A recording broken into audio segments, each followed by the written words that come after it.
Welcome to Milestone Moments, the show where we explore the journeys that lead to success. I'm Sheila Slick, your host and founder of 5 Milestones. In every episode, we will bring you insights from the minds of entrepreneurs, leaders, and experts who will share not just their expertise, but the milestone moments that have reshaped their journeys and led to significant achievements. So if you're looking for motivation, you're in the right place. Subscribe now and discover the milestones that mark the path to success.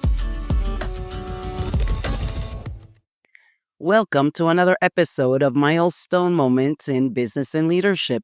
I'm Sheila Slick, your host, and today we're talking about something that affects all of us, whether we're just starting our journey or we're seasoned professionals, and that's turning setbacks into comebacks. You know, I had an interesting experience this past week that I wanted to share with you. I just sent it out in my bi-weekly newsletter.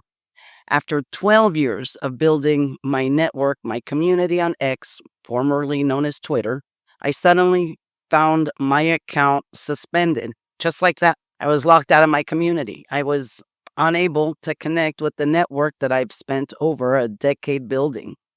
And the irony is that I've been telling my clients for years, don't build your brand or business exclusively on rented platforms.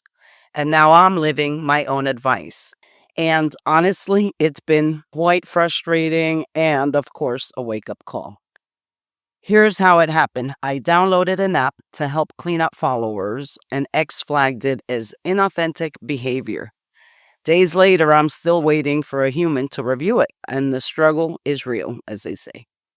But you know what? This experience got me thinking about setbacks in general and how we respond to them. Because let's face it, setbacks are inevitable, both in business and in life. And the question isn't whether we're going to face them, but how are we going to respond to them when they do happen? So today, I want to talk to you about how we can transform our setbacks and turn them into comebacks. Because I truly believe that every setback contains a valuable lesson, and every success leaves clues worth following. And the key lies in paying attention to both. So first, let's talk about reframing failure. When something goes wrong, our first instinct is to often see the situation as a failure. I certainly felt that way when I realized I was locked out of my account. I even felt punished. But what if we reframe failure as feedback? Instead of asking, why did this happen to me? What if we shift our thinking to, what can I learn from this?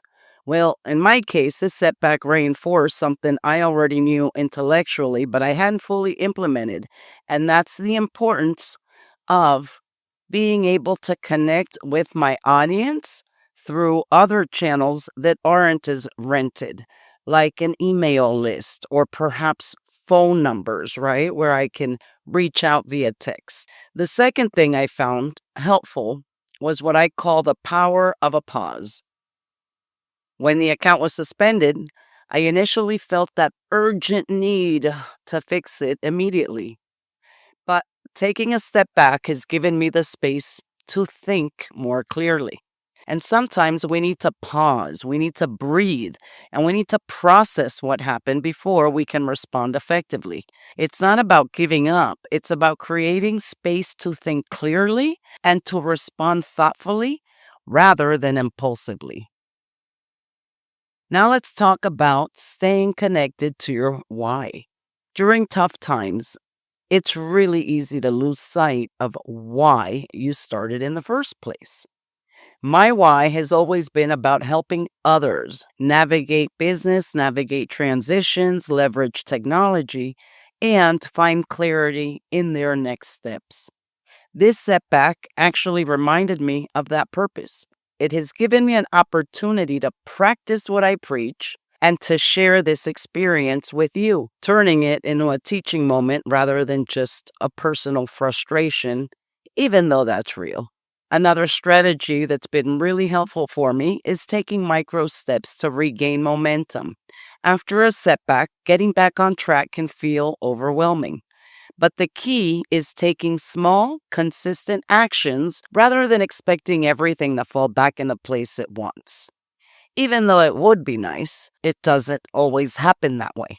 And for me, that can mean doubling down on my email newsletter, for example, reaching out to connections through other channels, and seeing this as an opportunity to diversify my communication strategy. Let's talk about adaptability too. In today's world, we are seeing so many shifts, so many changes. We're seeing supply chain shifts. We're seeing tariff changes. We're seeing technical disruptions. And all of these have become our new normal. So adaptability isn't optional, it's essential. Being adaptable doesn't mean abandoning your goals. It means reevaluating your approach when things don't go according to your plan. In my case, this hasn't changed my goal of connecting with and helping others. It's just changing how I have to go about doing that. And I've also been reminded that resilience isn't just something that you either have or you don't have. It's a skill that you have to develop over time and you have to practice it. It requires intentional practice, especially when setbacks occur. And a practice that always helps me is gratitude, because even in a frustrating situation, I'm grateful for the reminder that I need to diversify my communication channels. I'm grateful for the people that I did manage to connect with outside of the platform. And I'm grateful for this platform where I can share these experiences with you. I'm also grateful for the opportunity to practice resilience in real time. And finally, I want to emphasize the importance of finding support. Setbacks can often feel isolating, but we don't have to go through them alone. Talking through your challenges with others can help us process our emotions. It can help us gain new insights and feel more empowered to move forward. I've been fortunate to have mentors and colleagues who've offered perspective and encouragement during tough times. This particular case being a social media isn't that dire, so to speak. It is frustrating. So I haven't really had to seek out much support, but I definitely communicated to help others learn and also to gain different perspectives from people that are part of my community. And a lot of times, by having support, it not only becomes invaluable in helping you see setbacks, not as an ending, but as the beginning of something new. And so here's what I want to leave you with today. Success isn't always a straight line. It's filled with twists, with turns, and with detours. And with the right mindset, every setback can become a stepping stone. Because when we face setbacks, we gain clarity about what truly matters and what needs to change. And this is how resilient businesses and people are built and how breakthrough ideas are born. So I'd love to hear from you. What recent challenge has taught you something unexpected? Or how have you turned a setback into a comeback in your own life or business? I'd love for you to share your thoughts. Feel free to reach out to me directly through my website or email newsletter or social media. And speaking of newsletter, if you haven't subscribed yet, now might be the perfect time. It's one channel that isn't controlled by any platform, so I'd love to stay connected with you there. Until next time, remember that setbacks are just setups for comebacks. I'm Sheila Slick, and this has been Milestone Moments in Business and Leadership.